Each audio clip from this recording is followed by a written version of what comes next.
بتاخدي علاج الغدة ولسه تعبانة؟ الجواب رح يفاجئك.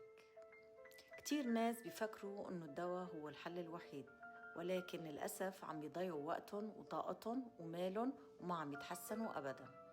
السبب ما دايما نقص هرمون الغدة، أحيانا بيكون جرعة الدواء غلط أو مش مناسبة لجسمك. ثانيا نمط حياتك، أكل، نوم، توتر، كل هيدا بيأثر على الغدة. ثالثاً أشياء خفية مثل نقص فيتامين د أو معدن الزنك يلي بيخلي الدواء ما بيشتغل عندك. 3 نقاط أو خطوات عملية لازم تعمليهم. شو فيكي تعملي لحتى تتحسني؟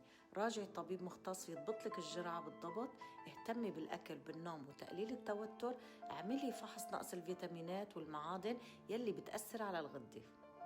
دواء الغدة مش سحر، التغيير الحقيقي بيجي من ضبط جسمك وحياتك كامل.